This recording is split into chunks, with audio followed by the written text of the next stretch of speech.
Ошол маалда короз кыйкырды. Ошондо Ыйса теңир бурулуп Петрди карады.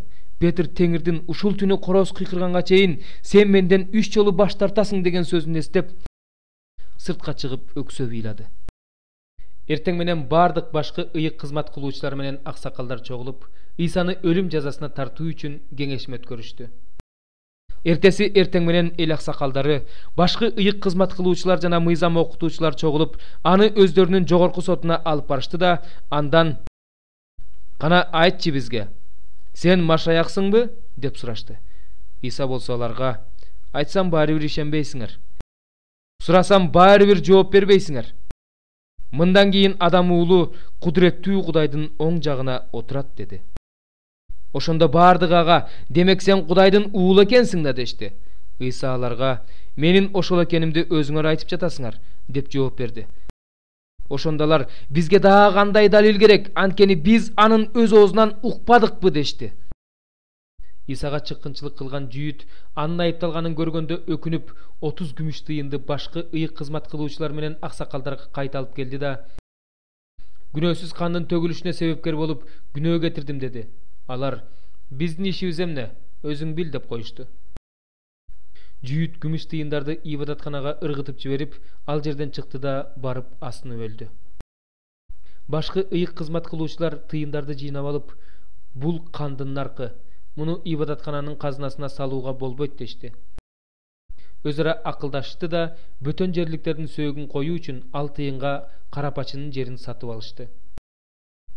Ошондон улам ал жер бүгүнкү күнгө чейин кандуу талаа деп аталат. Ошондо Жеремия пайгамбардын алар ысрайылдыктардын аны баалаган баасын 30 күмүш тыйында алып, «Теңир мага айткандай карапачынын жерин сатып алышты» деп айткан сөзү аткарылды. Алар аны байлап алып, башкаруучу Понтий Пилатка алып барышты. Эртеси таң заардан жүйүт башчылары Ыйсаны Каяпаныкынан Пилаттын ак сарайына алып келишти. Бирок өздөрү киришкен жок, анткени алар таза эмес болуп эсептелип, пасак тамагын жей албай калышмак. Пилат чыгып алардан «Бул адамга кандай айып коюп жатасыңар?» деп сурады. «Эгерде жамандык кылбаса, аны сенин алдыңа алып келмек эмеспиз» деп жооп беришти алар. Ошондо Пилат аларга «Аны алып кеткиле да өз мыйзамыңар боюнча соттой бергиле» деди. Жүйүт башчылары ага «Бирөөнү өлүм жазасына тартууга бизге тыюу салынган» дешти.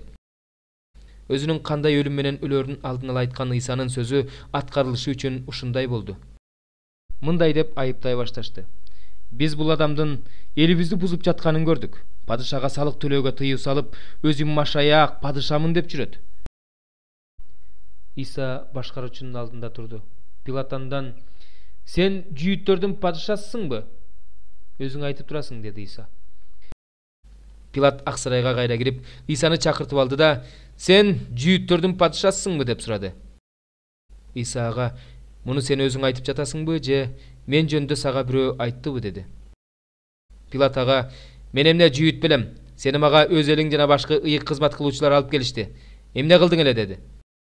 Ыйса ага мындай деп жооп берди.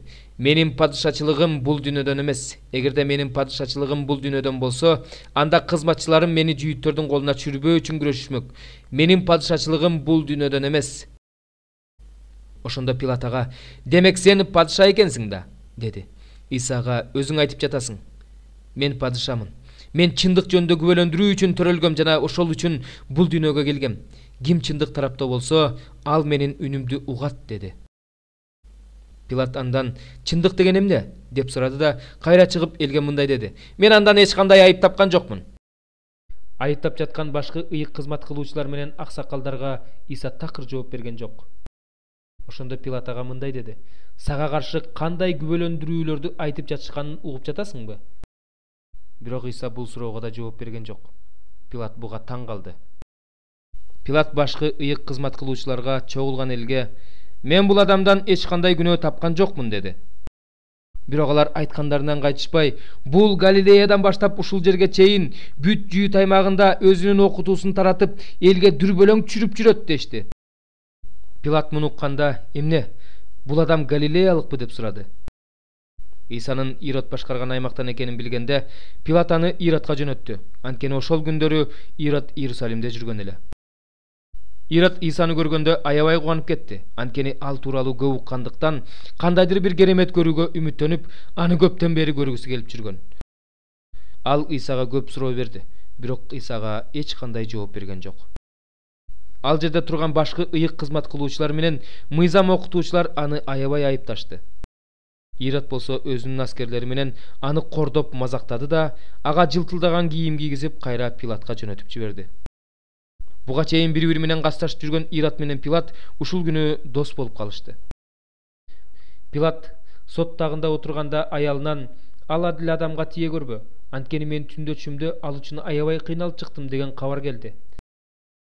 Пилат болсо башкы ыйык кызмат кылуучуларды, башчыларды жана элди чакыртып алып, аларга мындай деди: «Силер бул адамды мага элди бузгуучу катары алып келгенсиңер.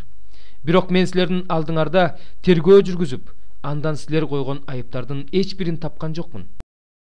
Мен аны Иратка жибергем, бирок ал да андан күнөө таппай, аны кайра бизге жөнөтүп жибериптир. Демек ал өлүм жазасына татырлык эч бир күнөө жасаган эмес. Ошондуктан аны жазалап туруп кое берем. Пилат майрамга карата бир туткунду бошотуп бериши керек эле. Ал майрам сайын эл сураган бир туткунду бошотуп берчү». Ошол учурда Барабба деген киши көтөрүлүшчүлөр менен бирге камакта болчу. Алар козголоң убагында киши өлтүрүшкөн эле. Эл Пилаттан адаттагысындай эле бирөөнү бошотуп берүүсүн сурап кыйкыра баштады. Баары чогулганда Пилат мындай деди: «Кимди бошотушумду каалайсыңар? Бараббаныбы же Машая каталган Ыйсаныбы?» Анткени ал башкы ыйык кызмат кылуучулардын Ыйсаны көрө албастыктан улам кармап беришкендигин билчү. Ошол учурда башкы ыйык кызмат кылуучулар менен аксакалдар Бараббаны сурагыла, Ыйса өлүм жазасына тартылсын деп элди көндүрүп жатышты. Бирок чогулган элдин баары «Ага өлүм, бизге Бараббаны бошотуп бер» деп кыйкырышты. Барабба болсо шаарда болгон бир козголоңго катышып, киши өлтүргөндүктөн түрмөгө камалган эле. Пилат алардан «Экөөнүн кимисин бошотуп берүүмдү каалайсыңар?» деп сурады. «Бараббаны» дешти алар. Пилат кайрадан элге кайрылып, Исаны бошоткусу келгенин айтты. Пилат кайрадан аларга «Жүйүттөрдүн падышасы деп өзүңөр атаган адамды эмне кылышымды каалайсыңар?» деди. Алар «Аны айкаш-жыгачка када» деп кыйкырышты.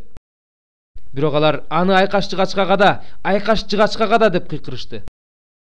Пилат үчүнчү жолу аларга «Ал кандай жаман иш кылды? Мен андан өлүм жазасына татырлык эч кандай күнөө тапкан жокмун. Ошондуктан аны жазалап туруп кое берем» деди. Бирок алар болгон үндөрү менен «Аны айкаш-жыгачка када» деп кыйкырып талап кыла беришти. Алар улам күчөп кыйкыра беришкендиктен ушундан кийин Пилат Ыйсаны камчы менен сабаттырды. Башкаруучунун аскерлери Ыйсаны падыша сарайына алып келишти да бүт аскер бөлүгүн анын тегерегине чогултушту. Ыйсанын үстүнө кочкул кызыл чапан жаап, башына тикенектен тааж өрүп кийгизишти.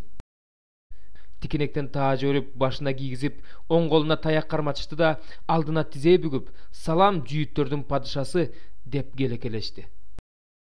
Анан алар «Салам жүйүт падышасы» деп аны жаакка чапкылашты. Ага түкүрүштү, чыбык менен башка чапкылашты. Пилат кайра сыртка чыгып, «Аны силердин алдыңарга алып чыгам. Бирок билип койгула, мен андан эч кандай күнөө тапкан жокмун» деди. Ошондо башына тикенек таажы, үстүнө кочкул кызыл чапан кийген Ыйса сыртка чыкты. Пилат аларга «Мына ал адам» деди. Башка ыйык кызмат кылуучулар менен алардын кызматчылары Ыйсаны көрүшкөндө «Аны айкаш-жыгачка када, айкаш-жыгачка када» деп кыйкырышты. Пилат аларга «Алып кеткиле да өзүңөр кадагыла, мен андан эч кандай күнөө тапкан жокмун» деди. Жүйүт башчыларга мындай деп жооп беришти: «Бизде мыйзам бар, ошол мыйзам боюнча ал өлүгө тийиш, анткени ал өзүн Кудайдын уулумун деп айтып жатат». Пилат бул сөздү укканда мурункудан да катуу коркуп кетти. Кайра ак сарайга кирип Ыйсадан «Кайсы жерденсиң?» деп сурады. Ыйса ага жооп берген жок. Ошондо Пилат ага «Мага жооп бергиң келбейби? Сени айкаш-жыгачка кадатуу же бошотуп жиберүү да менин колумда экенин билбейсиңби?» деди. Ыйса ага «Асмандан берилбесе, менин үстүмдөн эч кандай бийлик кыла алмак эмессиң. Ошондуктан мени сенин колуңа салып берген адамдын күнөөсү көбүрөөк» деп жооп берди. Ошол убакыттан тартып Пилат Ыйсаны бошотуунун жолун издей баштады. Бирок жүйүттөр «Эгерде аны бошотуп жиберсең, анда сен Рим падышасынын досу эмессиң. Өзүн падыша эсептеген адам Рим падышасына каршы» деп кыйкырышты. Пилат бул сөздү укканда Ыйсаны сыртка чыгартты. Анан ал грекче литостротон, еврейче габбата деп аталган аянттагы сот тагына отурду. Бул таш аянт деп которулат. Ошол күн Пасах майрамынын алдындагы жума күнү эле. 6 саат чамасы болчу. Пилат жүйүттөргө мына силердин падышаңар деди. Бирок алар жогот аны айкаш-жыгачка када деп кыйкырышты. Пилат алардан падышаңарды айкаш-жыгачка кадайынбы деп сурады. Башка ыйык кызмат кылуучулар ага Рим падышасынан башка падышабыз жок деп жооп беришти. Эч нерсе жардам бербестигин, тескерисинче ызы чуу күчөп баратканын көргөн Пилат суу алып, элдин алдында колун жууду да мындай деди: "Бул адил адамдын каны үчүн мен күнөөлүү эмесмин. Өзүңөр билгиле." Элдин баары "Анын каны биздин жана биздин балдарыбыздын мойнунда болсун" деп жооп беришти. Ошондо Пилат элге жагууну каалап, аларга Бараббаны бошотуп берди.